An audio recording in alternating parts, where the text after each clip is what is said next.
CM YS Jagan చేపట్టిన మేమంతం సిద్ధం bus యాత్ర 6వ రోజుకు చేరుకుంది. అన్నమయ్య జిల్లా చీకటి మానుపల్లి నుంచి బస్సు యాత్ర ప్రారంభమైంది. మొలకల చెరువు, పెద్దపాలెం, వేపూరి కోట మీదుగా బుర్రకాయల కోట క్రాస్, గొల్లపల్లి మీదుగా అంగళకు చేరుకోనుంది బస్సు యాత్ర. సాయంత్రం 3:30 మదనపల్లిలోని టిప్పు సుల్తాన్ గ్రౌండ్లో నిర్వహించనున్న మేమంతా సిద్ధం బహిరంగ సభలో సీఎం వైఎస్ జగన్ ప్రసంగిస్తారు. సభ అనంతరం నిమ్మనపల్లి క్రాస్, బోయకొండ క్రాస్, చౌడేపల్లి, సోముల మీదుగా పుంగనూరు నియోజకవర్గం అమ్మగారిపల్లి చేరుకోనున్నారు. అమ్మగారిపల్లి శివార్లో ఏర్పాటు చేసిన విడిది కేంద్రం దగ్గర రాత్రి బస చేయనున్నారు సీఎం జగన్.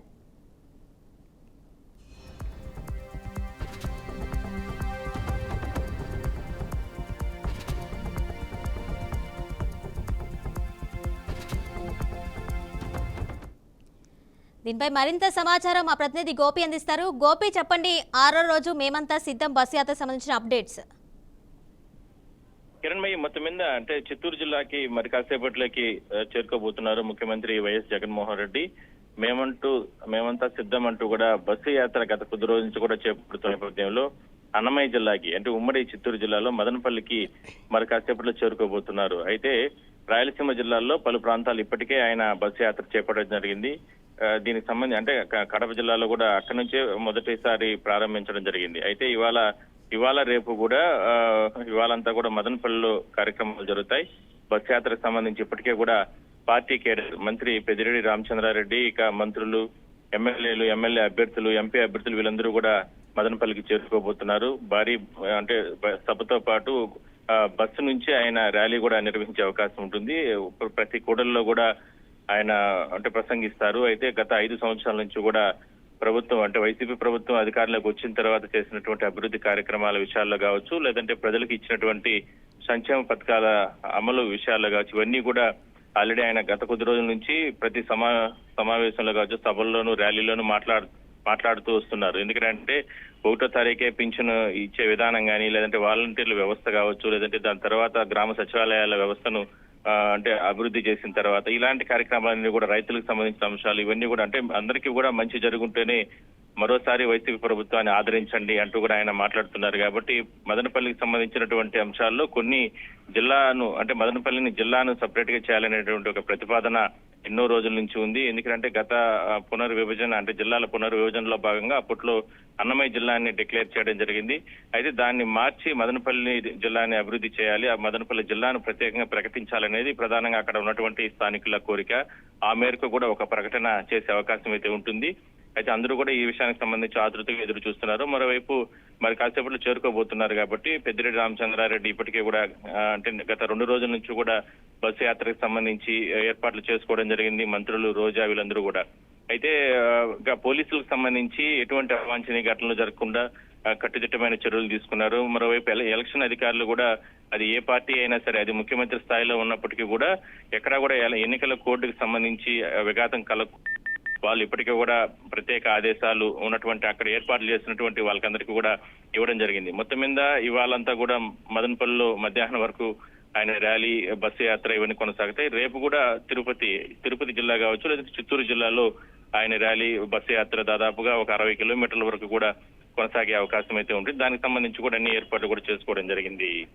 కిరణ్మయ్య, అయితే గోపి, ప్రధానంగా ఇప్పుడు ఏపీలో అయితే వాలంటీర్స్ గురించి అయితే హాట్ టాపిక్ గా నడుస్తుంది. అయితే పెన్షన్ల పంపిణీ చేయొద్దు అని చెప్పి వాలంటీర్స్ ఈసీ అయితే ప్రకటన చేసిన నేపథ్యంలో దీనికి సంబంధించి బహిరంగ సభలో ప్రస్తావించే అవకాశం ఉందా?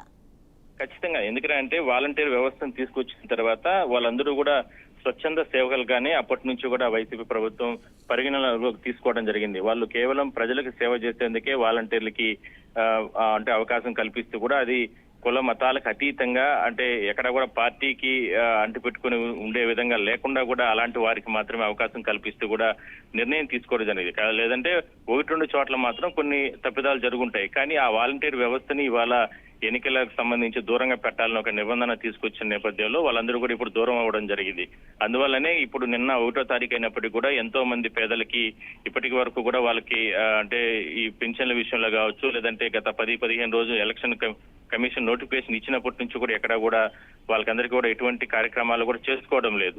పేదలకు సంబంధించి అది రైతులు కావచ్చు, లేదంటే పేదలు కావచ్చు, లేదా రకరకాల రేషన్ పంపిణీ విధానంలో కావచ్చు, ఇవన్నీ కూడా నిన్న ఈ రోజు 2వ తారీఖు ఇప్పటి వరకు కూడా పేదలకు ఎవరికి కూడా ఈ పింఛన్ విషయంలో కూడా పంపిణీ జరగడం లేదు. ఎందుకంటే వాలంటీరే ఇందులో బలమైనటువంటి కార్యకర్త కంటే స్వచ్ఛంద కార్యకర్తగా మనం చెప్పొచ్చు.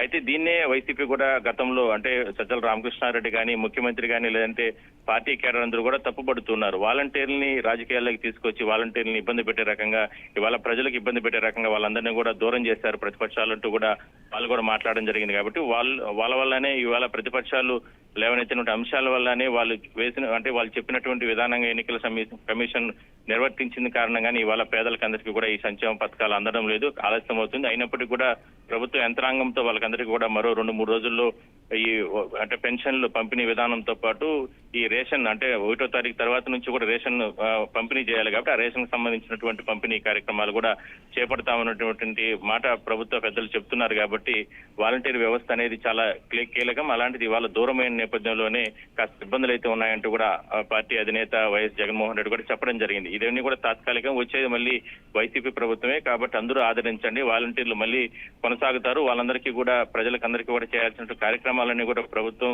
ఇచ్చే కార్యక్రమాలన్నీ కూడా చేరవేసే విధంగా కూడా నిర్ణయాలు ఉంటాయి కూడా ఆయన చెప్పారు. కాబట్టి ఇవాళ జరుగుతున్నటువంటి సభలో కూడా అలాంటి కీలకమైనటువంటి వ్యాఖ్యలు చేస్తారా లేదంటే ఏంటనే దాని మీద, ఎందుకంటే నిన్న 1వ తారీఖు ఇంకా కూడా ఎవరికి కూడా పేదలకి ఈ అంటే రేషన్ విషయాల్లో కావచ్చు లేదంటే ఈ మామూలుగా అంటే వాళ్ళకి పంపిణీ 1వ తారీఖు వచ్చేటటువంటి పింఛన్ల విషయాల పంపిణీ జరగడం లేదు. కాబట్టి వాటిపైన కూడా ఆయన స్పందించే అవకాశం అయితే ఉంటుంది. Kiran bhai. Right Gopinath, thank you.